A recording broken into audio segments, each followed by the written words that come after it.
अस्सलाम वालेकुम फ्रेंड्स, कैसे हैं आप सब लोग। तो आज मैं आपके साथ शेयर कर रही हूँ बहुत मज़ेदार गुलाब जामुन की रेसिपी। जैसे बाज़ार में मिलती है ना, बिल्कुल वैसे ही बना के तैयार करेंगे लेकिन घर पर, और इतनी अंदर तक सॉफ्ट और जूसी बन के तैयार होती हैं कि लगेगा ही नहीं कि ये आपने घर पे बनाई है, बाज़ार से नहीं ख़रीदी है। क्योंकि ये देखने में बिल्कुल परफेक्ट लग रही है और खाने में बिल्कुल ही परफेक्ट बनी थी। मैं आपको आगे इसको कट करके भी दिखाऊँगी कि अंदर तक कितनी रसदार बन के तैयार हुई थी। तो वीडियो को एंड तक ज़रूर देखिएगा और इसको ट्राई कीजिएगा। मुझे उम्मीद है आप लोग को बहुत पसंद आएगी। रेसिपी पसंद आती है तो प्लीज़ इसको लाइक, शेयर और चैनल को सब्सक्राइब ज़रूर कर दीजिएगा। तो फ्रेंड्स, ये इंस्टेंट गुलाब जामुन जो है हम बनाएंगे मिल्क पाउडर से, तो हमें अलग से खोया बाज़ार से लाने की ज़रूरत नहीं पड़ेगी क्योंकि हम इसी का बेसिकली खोया बना लेंगे।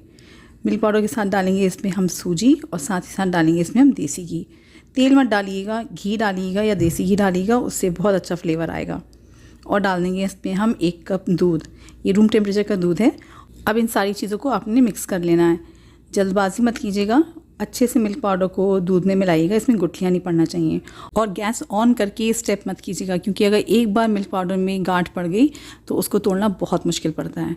और इंग्रेडिएंट की लिस्ट मैं आपको पूरी डिस्क्रिप्शन बॉक्स में दे दूँगी वेट के साथ, तो आप नीचे से स्क्रीनशॉट ले सकते हैं। 1 से 2 बार रेसिपी को देख लें, समझ लें, फिर आराम से जो है आप इसको बना सकते हैं। तो देखिए अच्छे से ही मैंने सारी चीज़ों को मिला लिया, एक जान हो गई हैं। अब इसको हम फ्लेम पे रखेंगे और आपने फ्लेम रखनी है लो पे, लो टू मीडियम रखिएगा। इस तरीके से दूध जो है ना जलेगा नहीं और जो खोया बनेगा ना वो बिल्कुल परफेक्ट बन के तैयार होगा। हाई फ्लेम पे पकाएंगे तो खोए का कलर भी चेंज हो जाएगा, उसके जलने के चांसेस बढ़ जाते हैं। और फ्रेंड्स, आप सबसे रिक्वेस्ट है कि रेसिपी को स्किप करके ना देखा करें। मैं जो बीच में छोटे छोटे टिप्स बताती हूँ जिसकी वजह से रेसिपी परफेक्ट बनती है, अगर वो मिस हो जाता है तो फिर वो आउटकम नहीं आ पाता है जो दिखता है वीडियो के अंदर। फिर आप लोग कंप्लेन करते हैं कि चीज़ सही नहीं बनी है। तो आपने मुस्तकिल जो है ना लो टू मीडियम फ्लेम पे इसको मुस्तकिल चलाते हुए पकाना है। और मैंने आपको दिखा दिया कि धीरे धीरे आपको किस तरीके से ये मिल्क पाउडर जो है ना खोए में तब्दील होता हुआ नज़र आएगा। ये अच्छे से गाढ़ा हो गया है और देखिए पैन को अब छोड़ना शुरू कर दिया है। एक और टिप जिससे आप चेक कर सकते हैं खोया रेडी हुआ है नहीं, आप जो है थोड़ा सा पोर्शन लीजिए, इसको हाथों में बॉल बना के देखिए। अगर ये आपके हाथों में नहीं चिपक रहा है तो इसका मतलब है खोया बिल्कुल परफेक्ट तैयार हो चुका है। इसको निकाल के एक प्लेट में अब अलग रख लेंगे। खोए को आपने ना प्लेट पे थोड़ा सा फैला लेना है, इस तरीके से ये थोड़ा जल्दी ठंडा हो जाएगा। 10-12 मिनट में ये रूम टेम्परेचर पे आ जाएगा। फिर हम गुलाब जामुन बनाएंगे। और अगर आपको जल्दी ज़्यादा है तो आप इसको फ्रिज में भी रख सकते हैं 5 से 7 मिनट के लिए। तो जब तक ये ठंडा हो रहा है गुलाब जामुन के लिए चाशनी तैयार कर लेते हैं। तो सेम कढ़ाई ले लिए मैंने चाशनी बनाने के लिए, इसको क्लीन कर लिया था और इसमें डाल दी है 2 कप शक्कर। शक्कर आप जितनी लेंगे उतना ही आपने पानी लेना है, तो इसमें मैंने 2 कप ही पानी डाल दिया है। 4 हरी इलायचियों को तोड़कर डाल दिया है और आपने अब मीडियम टू हाई फ्लेम पे इसको शक्कर को घुलने का वेट कर लेना है। हमने 1 तार की 2 तार की चाशनी नहीं बनानी है। जब शक्कर मेल्ट हो जाए उसके बाद अगर आप 2 से 3 मिनट इसको उबलने देंगे ना तो ये चाशनी थोड़ी चिपचिपी हो जाएगी। जब आप इसको उंगलियों के बीच में टच करेंगे आपको थोड़ा चिपचिपापन फील होगा, मगर तार नहीं बनेगा। तो इसका मतलब है कि चाशनी बन के तैयार हो गई है। इस पॉइंट पे मैंने इसमें 2 चुटकी के करीब केसर डाल दिया था, इससे कलर भी आ जाएगा और फ्लेवर भी बढ़ जाएगा। और 1/4 टीस्पून के करीब बस कुछ बूंदे नींबू का रस डालेंगे। इससे क्या होगा ना, चाशनी में वापस क्रिस्टल नहीं बनेंगे, शक्कर का दाना वापस नहीं बनेगा। और गैस को बंद कर दिया है और इसमें हम डालेंगे रोज़ वाटर। अब गुलाब जामुन है तो गुलाब की खुशबू होना तो ज़रूरी है। सब कुछ मिक्स करके इसको ढक के साइड पे रख देंगे। और इस बीच देखें खोया ना बिल्कुल परफेक्टली ठंडा हो चुका है। अब आपने क्या करना है, सबसे इम्पॉर्टेंट बात वो है कि इसको थोड़ा सा मसलना है। जितना अच्छा खोया मसला जाएगा, ये चिकना हो जाएगा, तो गुलाब जामुन में क्रैक्स नहीं पड़ेंगे और बिल्कुल परफेक्ट बाजार जैसी उसकी शक्ल आएगी। तो आपने ये हाथ की जो हथेली होती है ना उसके नीचे वाले हिस्से से, जिस तरीके से मैं वीडियो में दिखा रही हूँ ना, इस तरीके से आपने खोए को मैश कर लेना है। अब चाहे आप बाज़ार का खोया इस्तेमाल कर रहे हैं या घर का खोया इस्तेमाल कर रहे हैं, आपने ये स्टेप ज़रूर करना है। खोए को अच्छे से मसलना ज़रूर है। बस 2 से 3 मिनट लगेंगे और फिर आप देखेंगे कि खोया अच्छे से चिकना हो जाएगा, मगर ये फिर थोड़ा सॉफ्ट हो जाएगा। और इस टाइम पे इस पर अभी गुलाब जामुन नहीं बन सकती, अब इसको ज़रूरत है बाइंडिंग की। तो बाइंडिंग के लिए मैंने इसके अंदर देखिए मैदा डाल दिए, 2 टेबलस्पून डालिए। और साथ में डालेंगे बेकिंग पाउडर और थोड़ा सा बेकिंग सोडा। थोड़ा सा पानी डाला है ताकि सब चीज़ें अच्छे से मिक्स हो जाएँ। और आपने जो है ना खोए को जो है ना इस ड्राई पाउडर्स के साथ ना अच्छे से मिक्स कर लेना है। जो मैदा दिख रही है ना वो बिल्कुल एक जान हो जानी चाहिए। आपको कहीं भी अलग वाइट पार्ट और खोया अलग नहीं नज़र आना चाहिए। तो 2 से 3 मिनट दीजिएगा इस स्टेप को आराम से। जैसे मैंने कहा ना, जल्दबाजी मत कीजिएगा। अगर बिल्कुल बाजार जैसी चीज़ खानी है आपने तो थोड़ा सा मेहनत और थोड़ा सा सब्र तो लगेगा। देखिए बिल्कुल अच्छे से जो है ना ये सारी चीज़ें मिक्स हो गई हैं। और अगर किसी वजह से आपको लगता है कि आपका मिक्सचर थोड़ा सा ज़्यादा गीला है अभी भी, तो आप थोड़ा सा मैदा और बढ़ा लीजिएगा। लेकिन कोशिश करके अगर आप मेजरमेंट बराबर रखेंगे ना तो ज़रूरत नहीं पड़ेगी। अब इस मिक्सचर के मैंने 3 पोर्शंस किए हैं। उसके बाद की छोटी छोटी बॉल्स बना के सारे खोए को जो है ना मैंने टुकड़ों में तोड़ लिया है। अब इसको हमने चिकना करके बॉल बनाना है। तो उसके लिए आपने क्या करना है ना, आपने एक पोर्शन लेना है और उसको अपनी हथेलियों के बीच में पहले थोड़ा सा दबाते हुए उसको रोल करेंगे आप, और धीरे धीरे अपने हाथ को ढीला छोड़ते जाएंगे तो ये बिल्कुल चिकनी सी बॉल बन जाएगी। क्योंकि गुलाब जामुनों में क्रैक्स जो है ना बिल्कुल भी अच्छे नहीं लगते हैं।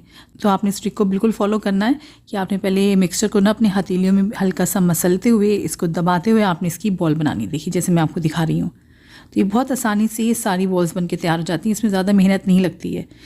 तो ये देखिए माशाल्लाह सारी बॉल्स जो है ना गुलाब जामुन की बन के तैयार हो चुकी हैं और आप देख सकते हैं एक भी क्रैक नहीं है। अब हमने इसको फ्राई कर लेना है। तो फ्राई करने के लिए आपने तेल के टेम्परेचर का बहुत ख्याल रखना है। बहुत ज़्यादा तेज़ गर्म तेल नहीं होना चाहिए। जब आप ये छोटी सी बॉल बना के ना आप एक तेल में डाल के देखिए, अगर बॉल हल्के हल्के से जो है खोया ऊपर आता है तेल के, इसका मतलब टेम्परेचर सही है।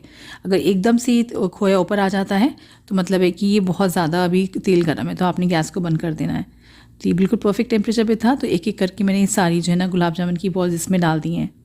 ध्यान ये रखिएगा कि फ्लेम को हमने मीडियम टू लो ही रखना है और ज़्यादा ओवर क्राउड मत करिएगा कढ़ाई को, ताकि गुलाब जामुन को ना अच्छे से फ्राई होने की जगह मिले। क्योंकि इस साइज़ में ऑलमोस्ट डबल हो जाएंगी फ्राई होते होते ही। फ़ौरन आपने इसमें ना गुलाब जामुनों पे चम्मच नहीं लगाना है। हल्के हल्के आप तेल को जो है ना हिलाएंगे तो ये गुलाब जामुन की जो बॉल्स हैं ना ये हिलती रहेंगी और ये थोड़ी सी फर्म हो जाएंगी। तकरीबन 3 से 4 मिनट बाद आप इसमें आराम से चम्मच चला सकते हैं, इससे ये टूटेंगी नहीं। तो फ्रेंड्स, अगर आपको ये रेसिपी थोड़ी भी पसंद आ रही है तो प्लीज़ इसको लाइक, शेयर और चैनल को सब्सक्राइब कर दीजिएगा। और आप ये रेसिपी किस शहर से, किस कंट्री से देख रहे हैं मुझे कमेंट सेक्शन में ज़रूर बताइएगा, ताकि मैं आपका शुक्रिया कर सकूं। और आज का स्पेशल थैंक्स जाता है मनहार बेन राजपूत अहमदाबाद गुजरात से, और फरजाना शेख जी पुणे महाराष्ट्र से, और मलका खान दुबई से। तो फ्रेंड्स, जैसे कि देखा आपने माशाल्लाह गुलाब जामुन में बिल्कुल परफेक्ट कलर आ चुका है। धीरे धीरे मैंने आपको सारी स्टेजेस सिखाई हैं कि कैसे हल्के हल्के रंग चेंज करेंगी। और आप साइज़ देख सकते हैं ऑलमोस्ट ही डबल हो चुकी है अपने साइज़ में। तो ये सारी मैंने गुलाब जामुन निकाल दी हैं और जो बची हुई पोर्शन था वो भी मैंने उसको फ्राई कर लिया है। अच्छा, क्योंकि ये सेकंड वाला बैच जो है ना इतनी देर से बॉल्स बना हुआ ये रखा हुआ था प्लेट में, तो ये नीचे से थोड़ा सा फ्लैट हो जाता है। तो आपने कुछ नहीं करना है, बस हल्के से दोबारा से इसको अपने हाथों में रोल करके और तेल में डाल देना है।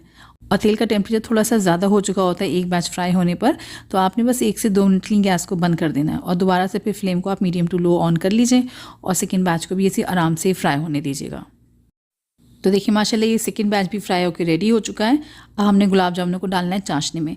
चाशनी क्योंकि हमने काफ़ी देर पहले बना के रख ली थी तो ये ठंडी हो चुकी है, तो आपने गैस को दोबारा से ऑन कर लेना है। लेकिन आप देख सकते हैं ये बिल्कुल भी गाढ़ी नहीं हुई है, क्योंकि इसमें हमने नींबू डाला था, जिसकी वजह से इसमें शक्कर का जो है ना दाना दोबारा से नहीं बना।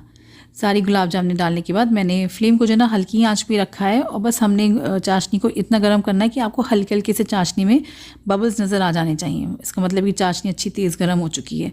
इस पॉइंट पे आप गैस को बंद कर दीजिएगा और गुलाब जामुनों को ऐसे ही चाशनी में तकरीबन 1 से 2 घंटे के लिए छोड़ दीजिएगा।